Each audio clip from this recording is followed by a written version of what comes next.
Quant de temps s'inverteix en aparcar al centre de la ciutat d'Alzira?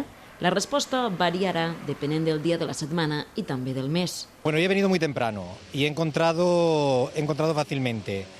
Otros días, sobre todo miércoles, días de máxima saturación por el mercado y eso, es bastante difícil. Bastante difícil, incluso huecos que quedan para poder aparcar, hay coches que los tienen puestos en doble fila y es muy complicado. Sí. La zona blava es converteix en amiga i a la vegada en enemiga de molts, sobretot dels residents de la zona que asseguren no trobar lloc per aparcar quan arriben a casa. Així opinen alguns veïns de l'avinguda Lluís Sunyer.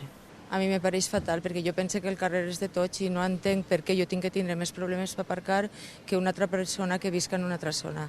Vostè resideix així en esta avinguda? Sí, i no me pare... encara que mos ho fa més econòmic i tal, però tens que tindre la impertinència i no me pareix bé. Lo de la zona blava està molt bé, el que passa que per als veïns d'ací, del barri, pues és complicat. I ara tenien que donar una targeta al que viu en l'avenida perquè poguera tindre un puesto també. I paguen els impuestos del cotxe a l'Ajuntament. I jo penso que si tu pagues un impuesto és per tindre dret a anar pel carrer del poble, no? Crec jo. El que passa és que diners són diners.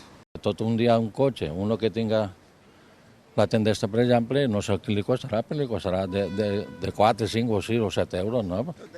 Tots els dies. Durant el mes d'agost, la zona blava ha sigut gratuïta a la ciutat, però amb l'inici del mes de setembre caldrà pagar de nou l'hora de dilluns a divendres, segons el nou contracte adjudicat mesos enrere per l'equip de govern.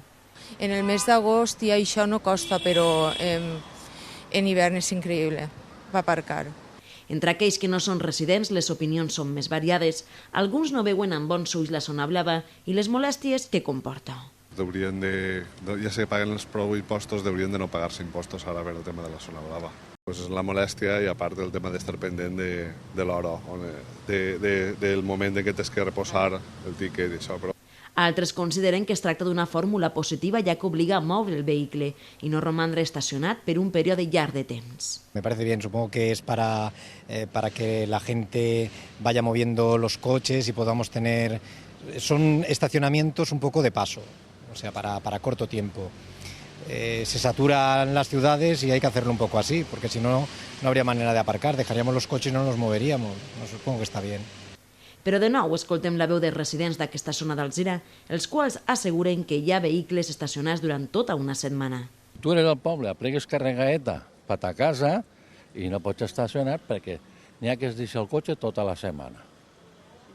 Treballa per així, per exemple, jo vinc amb tu, ella ve amb nosaltres, un cotxe 2 dies, un cotxe l'altre dia, però mentre estan estacionats, així.